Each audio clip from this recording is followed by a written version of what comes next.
Well, in comparison, can't even see the pier today.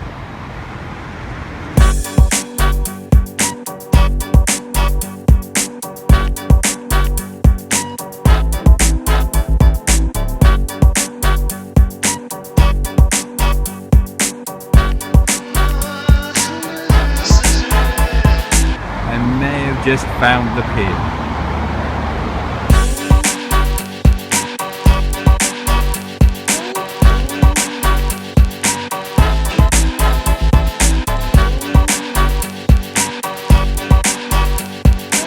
Make a lot of noise for the boys from Microsoft. I'm a bit far away from the microphone, but this should kind of just dictate back to me what I'm saying. Okay, you get the idea. You are going to laugh a lot over the next minute or two. First, I need to identify you. My voice is my passport. Verify me. We've only just met. My voice is my passport. Verify me. We've only just met. Okay. Right, stop. Just grabbing my hand and pulling them along. Carrying out a gesture here. And I can use my other hand. He looks just like you now.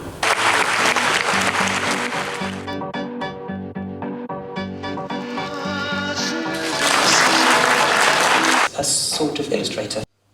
So this is the very first doodle I put up. How it evolved, the different phases that I went through. I started to sort of refine it, I suppose, in a way. I mean, my technique was just to sit down and draw. I didn't have any idea what it was going to be. I just wanted to see what would happen.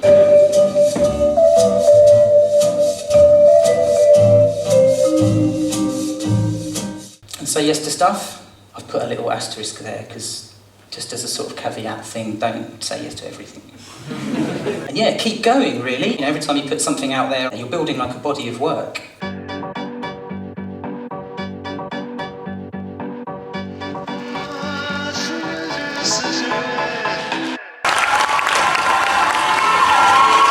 Please, could I just ask everyone to stand up for just a moment? 1, 2, 3. It's lovely to meet you all. Please take a seat. I really, really love cats. I made this character years ago, and I started working with James, and he really likes cats. He doesn't always like cats, but he likes them most of the time. And we went on to create an app called Professor Astrocat's Soul Assistant. I just like having this, it's like a little personal project that just ticks along in the background whenever I have a few minutes. And this was fun, it was all just about playing with shapes. And I really enjoyed this idea of playing with primary colours and playing with simple shapes and just sort of locking them together and seeing what happens. All these things are nice little ways to sort of try out what you've been doing in your spare time. A friend of mine's child at school wrote on one of his school reports recently that he wants to become a quantum physicist because of reading Professor Astrocat's Atomic Adventure. That is the entire reason that we make these books. Basically, though, what I'm trying to say is if you make things with love, you get really positive results. Thank you very much for listening.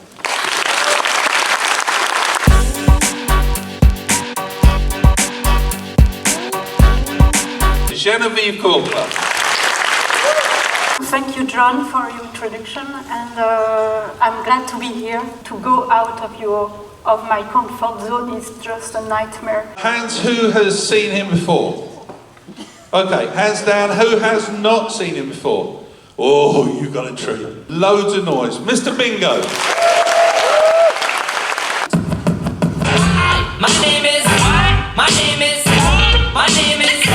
Mr. Bingo. 37 things I've learned. I don't like planning stuff. It's much more fun not to plan. If you're motivated by money, buy a suit. Basically, if you want to make money, buy a suit.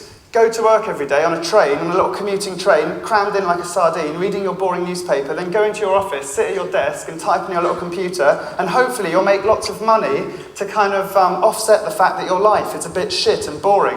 Now what I want to do is have a creative, fun life. So if you just start putting stuff out there in the world, you don't know if it's good or not, and you have no plan, eventually if it's really good, people start throwing money at you, and that's nice. People are more fun than I thought. I thought people were boring. And then I did a Kickstarter. When you do a Kickstarter, you've got to give people rewards. So I did one called Troll Package, and I invited people to pay me for me to troll them for a week. And I trolled people, you know, and I trolled this guy.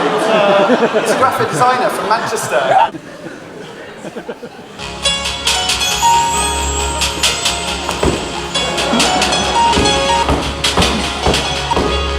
They would have said, no, we can't do it, it's too expensive, it doesn't work. So what I did is I kind of challenged and just said, okay, fuck that, I'm going to do it myself and it's going to be better and I'm going to crowdfund it.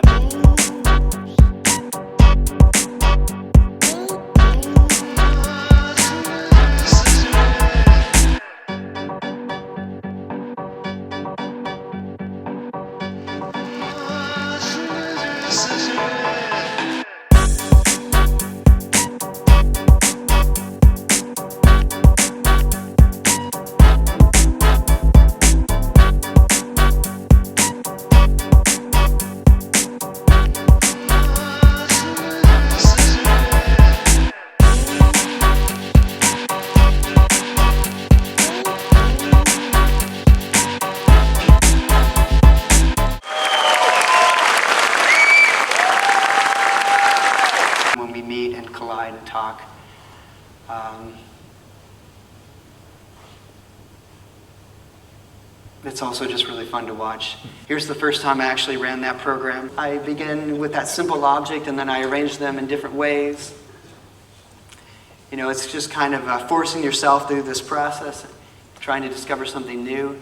Eventually I just started randomly throwing them into a pile, but it turned out that was pretty interesting when you looked at them close up. Here is probably my favorite example of that. I ended up with this planetoid, just forcing myself to return to these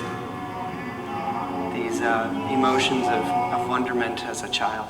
Now, I really do love this. I mean, there's something really special about circles, and I drop a circle. If it's inside of a circle, it just simply switches its color to black, and you can see it actually becomes quite beautiful. And I have laser cut these things, and those are really beautiful. In this noise field, you get these really beautiful images. And eventually I tweaked this to the point where I got to this image, something so amazingly complex, but very simple.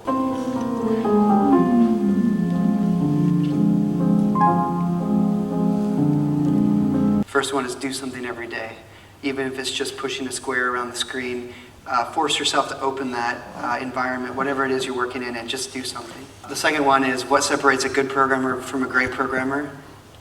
Great programmers don't give up. So it's very tedious, but if you can just push through those moments where you're having a hard time, just keep going. Let's watch it without the particles, and let's let the connections between the particles be drawn. Thank you.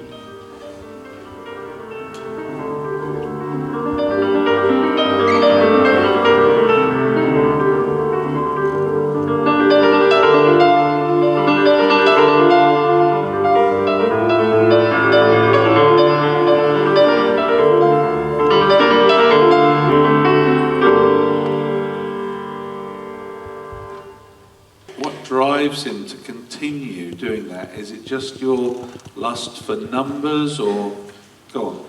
I think part of what drives me, I just really enjoy it.